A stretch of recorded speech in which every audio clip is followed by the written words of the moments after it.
అనుపమ గారు చెప్పండి, ఎలా ఉన్నారండి?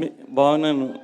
మీకు బాగా పాపులారిటీ పెరిగినట్టుందా ఆ నుండి డీజే టిల్లు వచ్చేసరికి, అదే టిల్లు స్క్వేర్కి వచ్చేసరికి? అదే అరుస్తున్నారు, అనుపమ అనగానే అరుస్తున్నారు అది కదా. అప్పుడు అరుస్తారు. సార్ ఈ సినిమాకి అనుపమ పాపులారిటీకి ఏ సంబంధం లేదు లేదు సార్. లేదు లేదు, నేను జస్ట్ ఐఎమ్ ఆస్కింగ్. చాలా ముందే మేము పెట్టుకున్న తర్వాత రిలీజ్ అయ్యింది సార్. మనం ఏ ఊబిలోకి దిగాం మనం అని చెప్పి, ఎంత ఫాలోయింగ్ ఉందా, ఎలా సాటిస్ఫై చేయాలి దీన్ని అని పెట్టుకున్నాక రిలీజ్ అయ్యాం మేము. లేదు, ఆ నుండి చూస్తున్నాం కదా మిమ్మల్ని. ఈ టిల్లు స్క్వేర్లో you look different in all aspects. దీనికి ముందు కూడా అంటే వార్తలు వచ్చాయి, ఒక ఇద్దరు ముగ్గురు హీరోయిన్స్ని అనుకొని వాళ్ళు ఎందుకో చెయ్యలేదనో మరి చేశారని ఏదో సంథింగ్. ఆ తర్వాత మిమ్మల్ని తీసుకున్నారు.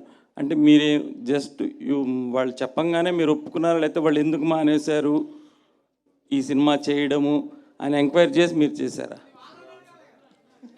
కాదు, అసలు నా దగ్గర సినిమా వచ్చింది, నాకు సినిమా నచ్చింది, నేను చేశాను. ఇప్పుడు సినిమా రిలీజ్ అవుతుంది, దీనిలో ఇవన్నీ ఎందుకు అని నాకు అర్థం కావట్లేదు. అవన్నీ నాకు తెలియదు, ఎవరికి తెలియదు. ఓకే, అంటే ఇప్పుడు ఆ నుండి మిమ్మల్ని ఇప్పుడు తీసుకుంటే మీకేమనిపిస్తుంది ఈ సినిమాలో క్యారెక్టర్ మీ కెరీర్ పరంగా కానీ? అంటే till now you did so many characters కదా, బిఫోర్ టిల్లు స్క్వేర్. చేసినప్పుడు ఇది చేసినప్పుడు మీకు ఎలా అనిపించింది? మే కెరీర్లో ఓకే, చేసినప్పుడు నా ఏజ్ 19 అండి.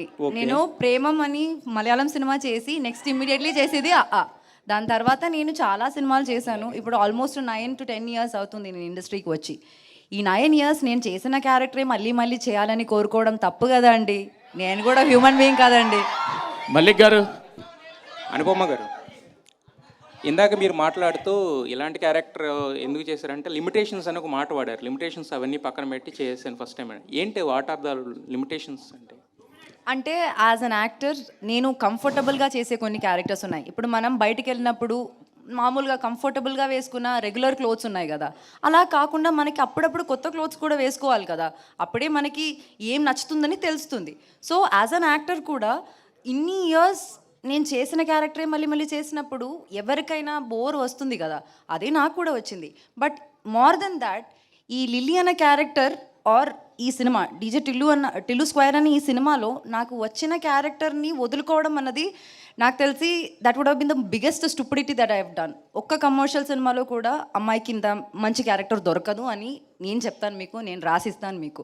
సో అలాంటి ఒక మంచి క్యారెక్టర్నే వదులుకోవాలని నేను అనుకోవట్లేదు. So whatever limitations that be, as an actor it's my duty to act. నాకు డైరెక్టర్ ఇచ్చిన క్యారెక్టర్ని 100% చేయాలన్నది నా డ్యూటీ. అది చేయడానికి నేను ట్రై చేశాను. అయితే లిమిటేషన్స్ అని ఇందాక మీరు వాడిన పదంలో యాక్చువల్గా అంటే ఇంతకుముందు మీరు చేసిన గర్ల్ నెక్స్ట్ డోర్ క్యారెక్టర్స్ అయినా, లేదంటే మీ ఫ్యామిలీ పరంగా కానీ, లేదా వేరే వేరే ఏమన్నా ఉంటాయా దాంట్లో? మీకు బిర్యానీ అంటే ఇష్టమా? ఇష్టం. కానీ ఇంట్లో ప్రతిరోజు మీరు బిర్యానీ తింటారా? తినాం కదా.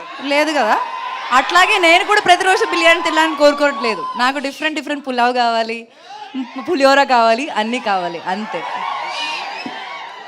సార్ అస్సలు బిగినర్స్ మిస్టేక్స్ చేయట్లేదు సార్. ఆవిడ చాలా పగడబందిగా ప్లాన్ చేసుకుని వచ్చింది. అసలు నేనన్నా చేస్తానేమో బిగినర్స్ మిస్టేక్, కానీ ఇప్పుడు బనీను డ్రైవర్ 2 లాగే